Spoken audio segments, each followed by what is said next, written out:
Boa noite, queridos irmãos, que a paz e o amor de Jesus envolva a todos. Vamos iniciar mais um momento perguntas e respostas segundo o Espiritismo. Sejam todos bem-vindos.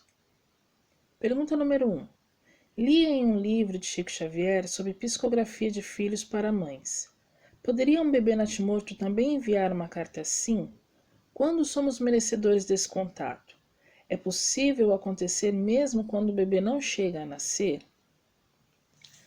Pode acontecer sim, visto que o corpo, aqui na carne, tinha a forma infantil de um bebê, mas o espírito, como temos estudado, ele é imortal, ele já teve outras vidas, ele tem bagagem, ele tem conhecimento, né? Então, após o desencarne, o espírito ele pode recobrar sua consciência, rápido ou não, e até mudar de forma, né?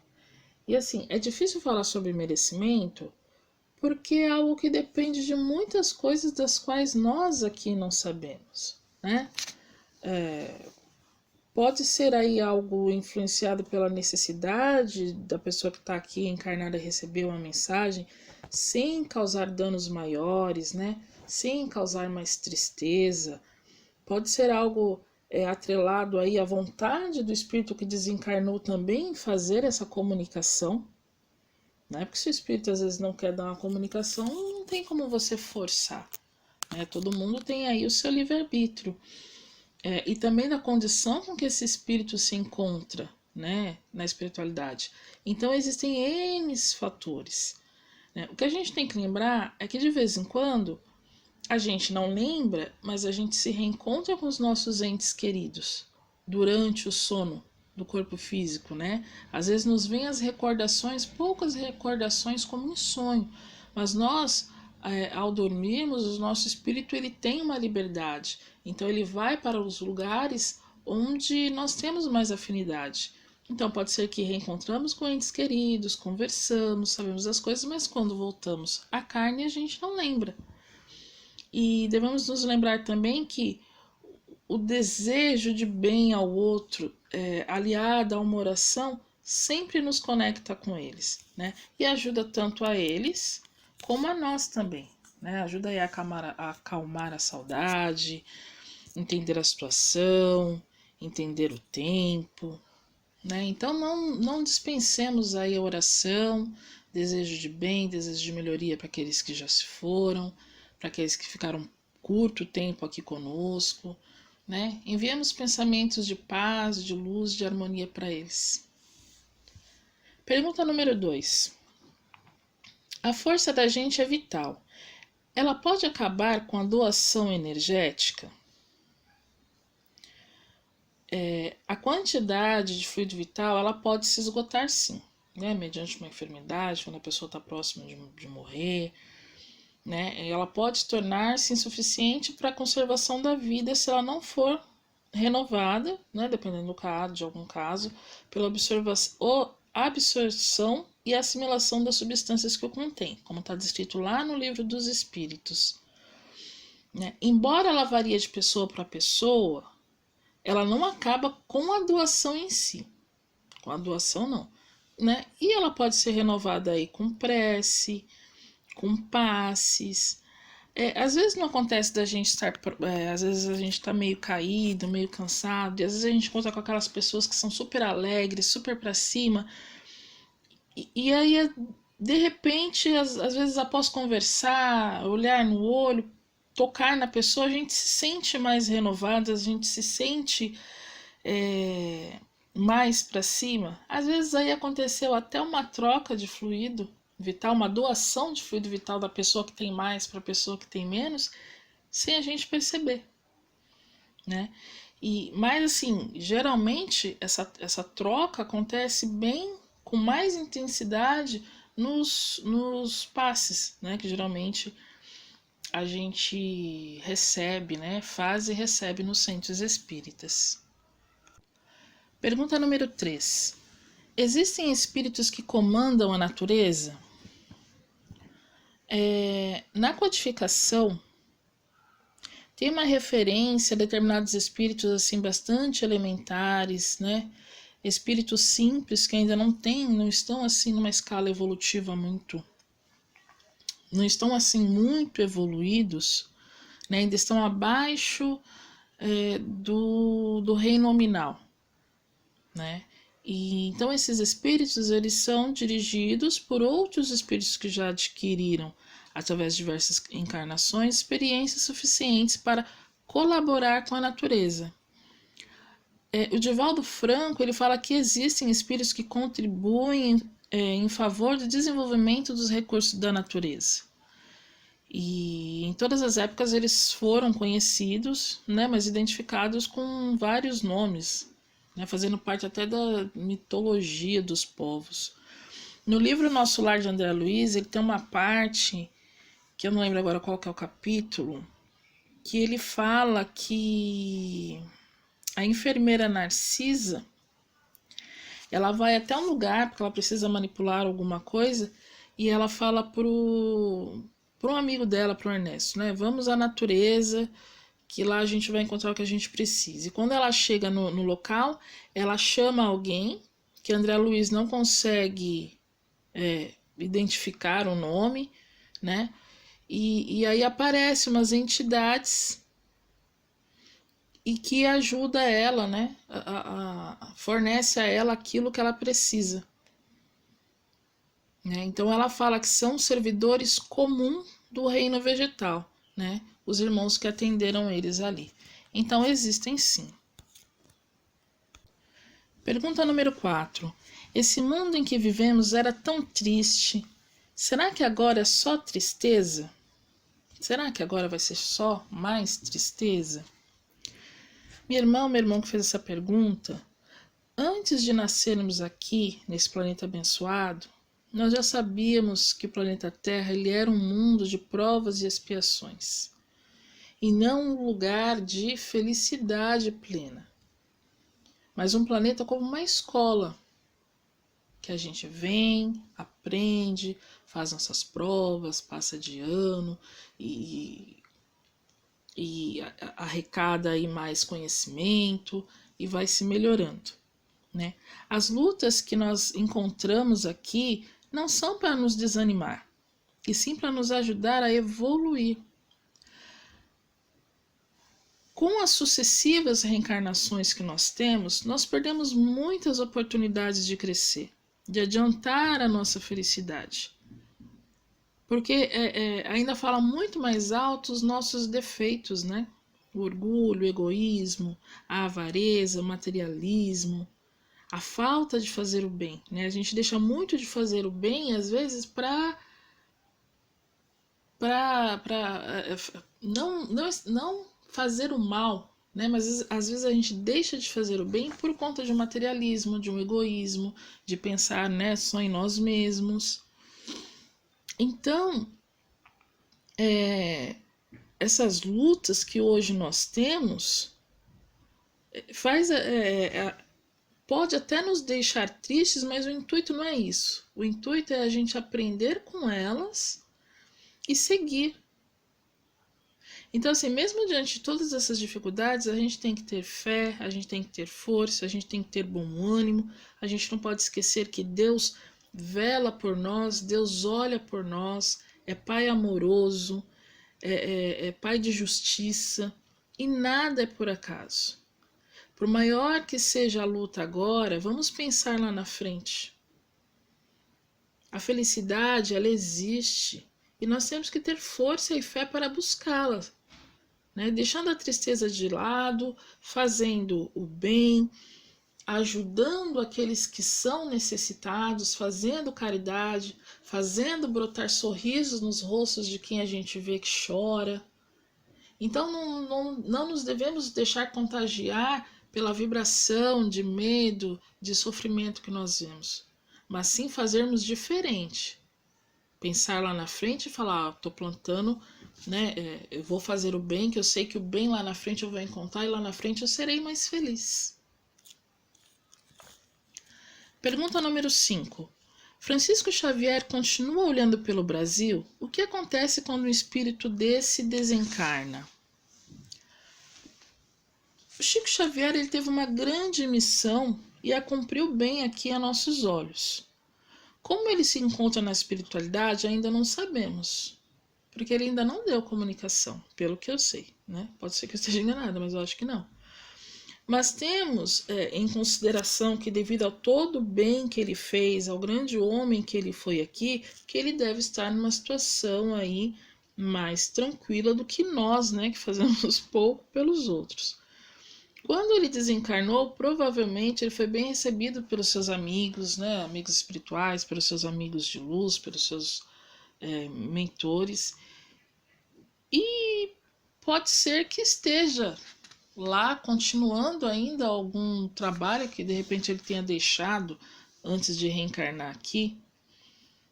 Se ele olha pelo Brasil, a gente não pode dizer que, né, a gente não tem como afirmar, a gente não pode dizer que ele é um mentor, que ele olha pelo Brasil, né? Mas sim que com certeza ele deve ter grande apreço aí pela nossa terra, né? Mas ele deve estar em paz, deve estar estudando mais, deve estar trabalhando mais, né? Mas a gente não tem como afirmar.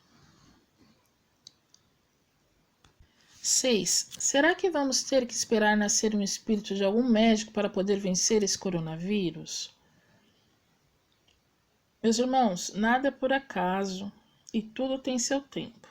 Isso é certo.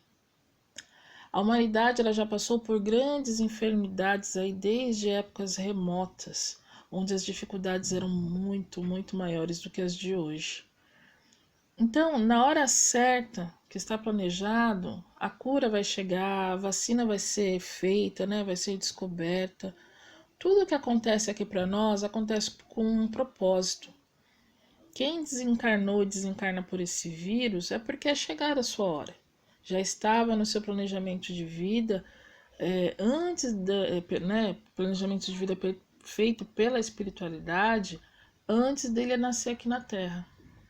Então tenhamos fé e, é claro, né, tomemos aí todas as precauções, todos os cuidados necessários. Pergunta número 7. Por que as pessoas doentes às vezes melhoram e depois desencarnam? Em casos de doença, o processo de desligamento do doente ele ocorre mais lentamente. Às vezes acontece que as equipes socorristas eles iniciam o processo de desligamento, porque existe uma equipe que vem desligar, né, o espírito do corpo quando há o desencarne. Mas às vezes os parentes estão juntos ali, vibrando pela melhora, tão forte, tão intensamente, que, né, pedindo para que essa pessoa fique boa, que dificulta esse processo do desligamento. Então, para resolver essa situação, porque todo mundo tem sua hora, né, de partir, esses socorristas eles fazem com que o doente ele tenha uma melhora, tem aquela melhora súbita. Aí os parentes e até ele mesmo dá aquela relaxada, a pessoa ficou boa, a pessoa melhora, né, dá aquela amenizada nos pedidos. E aí, ficando aliviados, né? E aí, nesse momento, esses socorristas, eles retornam ao processo de desligamento e o doente vem a falecer em pouco tempo. É isso. Pergunta número 8. Por que todo mundo é médium e as outras religiões não sabem nada sobre isso? A mediunidade ela não escolhe religião, não escolhe cor, não escolhe nacionalidade. É simplesmente do ser humano. Então vou dizer que outras religiões, eles sabem, mas tratam de forma diferente, interpretam de outra forma. Para algumas igrejas, muita coisa é de Satanás, outras coisas é só do Espírito Santo, né? Mas, no meio evangélico, tem muita coisa que é mistificada, claro, né? Mas tem dons, eles têm os dons, tem as aparições, tem as incorporações, as manifestações mediúnicas. Não acontece das pessoas falarem em línguas, não acontece de ter aquelas pessoas que ficam eufóricas, que dançam, choram, gritam, dão risadas, são tudo influências espirituais. Então, vou dizer que são todas manifestações mediúnicas, né? E eles creem, mas alguns atribuem ao Espírito Santo, outros algumas coisas ao demônio, mas em todas as religiões existem experiências mediúnicas e espirituais. Só que é uma compreensão diferente do que o que a gente abre aqui no Espiritismo. Pergunta número 9. Onde está escrito que Jesus é o Salvador do nosso planeta de forma a gente a entender que realmente devemos seguir os seus ensinamentos? A Bíblia, né, que vamos dizer que é o livro mais antigo de que nós temos conhecimento, ela fala do nascimento de Jesus, antes de Jesus nascer. No livro de Isaías, o profeta Isaías, ele fala que Jesus ia nascer. Ele fala que Deus ia dar um sinal, que uma virgem ia dar a luz a um filho, que seu nome seria Emanuel. Né? Então, já vinha trazendo. Né? Quando Maria ficou grávida, o anjo Gabriel apareceu para ela, né, e falou que ela ia dar à luz a um filho que seria grande e que o reino dele jamais teria fim. Então nós temos todas essas revelações, né, dos médiuns da antiguidade já falando sobre Jesus e que ele seria, nesse sentido, o nosso líder. Mas o papel dele não era só de um legislador moralista, né? Tendo a autoridade da sua palavra. Ele veio dar cumprimento a essas profecias que anunciaram ele. Né? Ele veio ensinar os homens que a verdadeira vida não é a que é da terra, e sim a que é vivida nos reinos celestiais, nos reinos maiores. Ele veio ensinar para a gente o caminho que a esse reino conduz. Os meios da gente se reconciliar, da gente estar com Deus, de perceber a espiritualidade, de estar junto. Né? Então a gente não tem porquê, na verdade, a gente não tem porquê duvidar. É só a gente prestar atenção. Quando a gente pratica o bem que Jesus nos ensina, a gente se sente feliz, a gente fica feliz, a gente faz o outro feliz.